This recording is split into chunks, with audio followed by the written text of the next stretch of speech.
Début des années 2000 est sorti le premier numéro de la série Ultimate Spider-Man. Il y a plus de 2 ans est sorti cet omnibus qui reprend les 39 premiers numéros de la série. Une série qui a connu 160 numéros et qui a changé beaucoup de choses.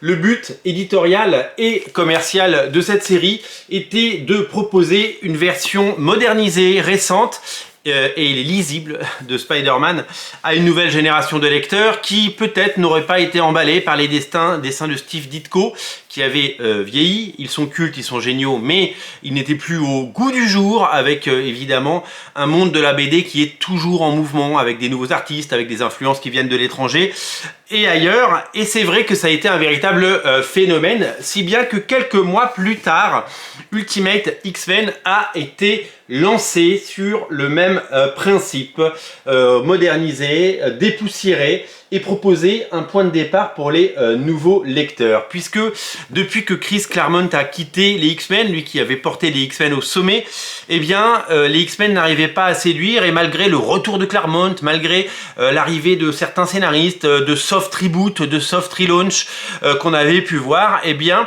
le public avait fui les X-Men, avait quitté les X-Men. Pourquoi? Parce que la continuité était trop lourde. On ne débute pas une série, ou on a du mal à débuter une série, non seulement quand il y a un numéro 353 ou un numéro 354, on se dit mais j'ai raté tout, je vais rien comprendre, ou alors tout simplement si on l'achète, il y a tellement de références à des histoires passées, à des personnages qu'on ne connaît pas, que il devient difficile d'accrocher et de plonger dans ces séries. L'idée a été de re-raconter les origines des X-Men avec un auteur récent, Mark Millar, et une écriture moderne, avec des dialogues d'aujourd'hui, avec des expressions d'aujourd'hui, avec une façon d'écrire qui n'est plus la même que dans les années 60, et un dessin moderne également, avec celui d'Adam Kubert, qui était déjà une légende chez Marvel, et qui lançait cette série avec succès et avec son style absolument incroyable, qui a su séduire des générations entières de lecteurs. Le but était d'avoir un produit accessible, un produit grand public, mais un produit bien écrit, bien dessiné pour fidéliser les clients, fidéliser les lecteurs, faire revenir ceux qui étaient partis et aussi profiter du succès récent du film X-Men qui venait de sortir, le film X-Men de Bryan Singer qui avait rencontré son public et il fallait pouvoir proposer des X-Men susceptibles de plaire aux gens qui avaient vu le film. Ce n'est pas une adaptation du film, c'est vraiment quelque chose de différent.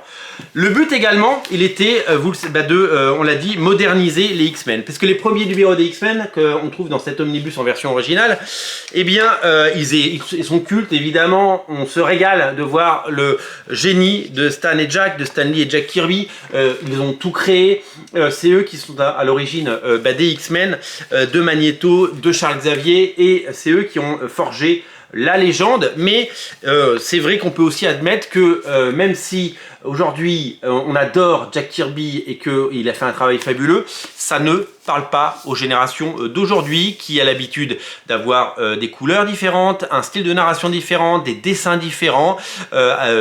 Aujourd'hui on lit des bandes dessinées qui viennent du monde entier, avec des artistes qui viennent du monde entier. D'ailleurs Marvel fait travailler des artistes européens, des artistes sud-américains, des artistes venus d'Asie. Et c'est vrai qu'aujourd'hui on se nourrit de toutes ces influences et que même si ces épisodes ont été révolutionnaires aujourd'hui, c'est normal qu'ils ne parlent pas et qu'il n'y ait pas un effet waouh quand on l'ouvre.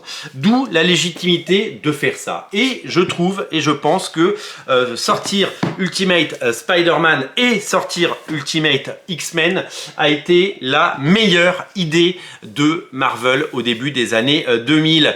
Marvel était à un tournant de son histoire, il n'y avait pas encore Marvel Studios, les droits ciné des X-Men, de Spider-Man, de Blade et de Ghost Rider étaient chez des studios différents. Ils avaient vendu pour quelques centaines de milliers de dollars les droits d'adaptation à des studios.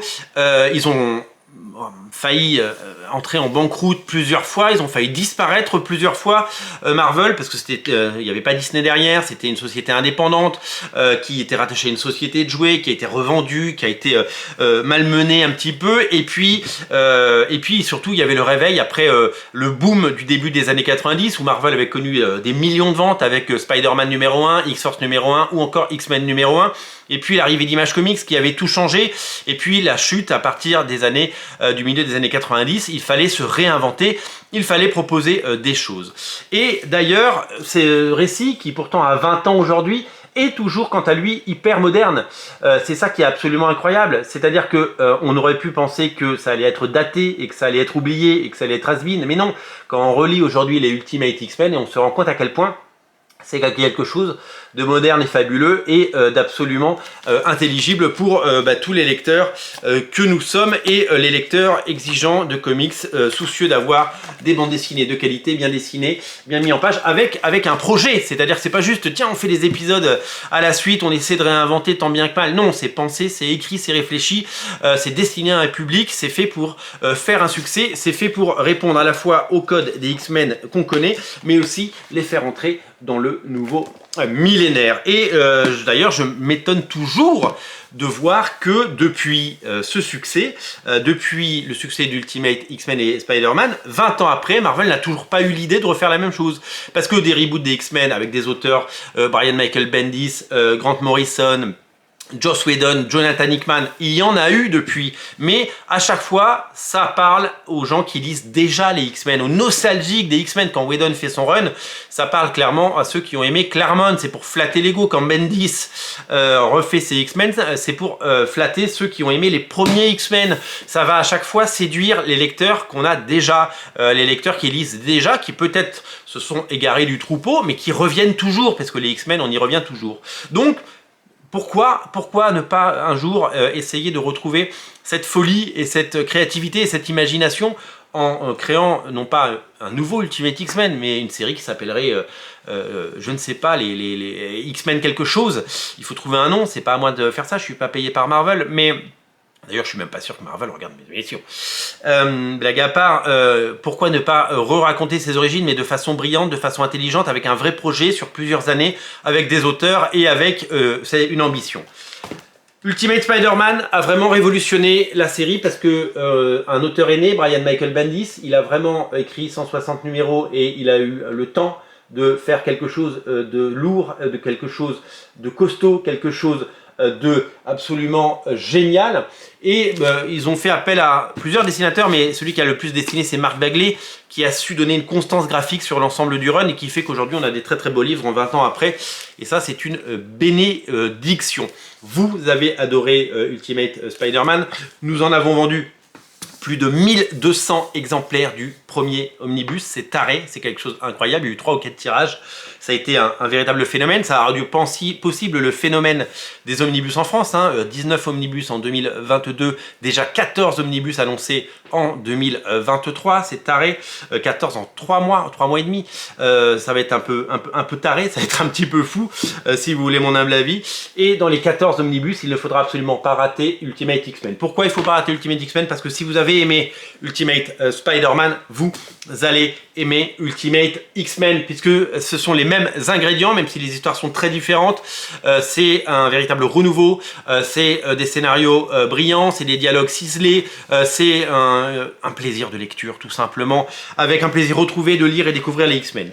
Honnêtement, si vous avez comme moi découvert cette série et que vous êtes nostalgique il y a 20 ans, eh bien je vous invite à craquer pour cet omnibus qui sort début janvier en version française. Si vous n'avez jamais lu les X-Men, eh bien je continue à le dire, c'est le meilleur bouquin pour commencer les X-Men, puisque vous n'avez rien besoin de savoir, vous avez peut-être vu les films, vous avez peut-être entendu parler des X-Men, vous lisez ça, vous avez le début de l'histoire, c'est vraiment absolument génial. Et si vous avez été fâché avec les X-Men pendant un temps, et si à l'époque vous avez dit non jamais, moi je lirai jamais Ultimate X-Men, moi je veux du Claremont et du John Byrne, eh bien lisez ça parce que c'est à la fois fidèle, inventif, drôle, génial et particulièrement bien pensé. C'est une série qu'il ne faut pas rater et c'est tout simplement une réussite. Voilà, lisez Ultimate X-Men, c'est mon conseil du jour. Si vous avez aimé Ultimate Spider-Man et vous avez été des milliers, eh bien, je vous invite à précommander d'urgence Ultimate X-Men. Ultimate X-Men arrive en omnibus en version française début janvier. Ça va être l'événement de ce début d'année. Il ne faudra absolument pas le rater. Je compte sur vous. Je vous mets le lien dans le descriptif de la vidéo. Le port est offert, bien entendu. L'envoi est soigné, évidemment. Je vous invite à regarder le page à page que j'en ai fait pour découvrir le livre, puisque j'ai la chance d'avoir la version originale dans les mains et que je vous la présente en avant-première. Ce sera la même chose. Il y a les 33 premiers numéros, l'intégralité du run de Mark Millar, avec Adam Kubert, avec David Finch, avec Andy Kubert, Tom Raney, plein d'autres dessinateurs comme Carrie Andrew, Chris Bacalo, que des pointures pour une série de très grande qualité que je vous invite à dévorer sans tarder. Le lien est dans le descriptif de la vidéo. Faites de cet omnibus un succès. C'est en tout cas l'omnibus qu'il ne faudra pas rater début 2023. Le lien est là. Pensez à le précommander. Salut!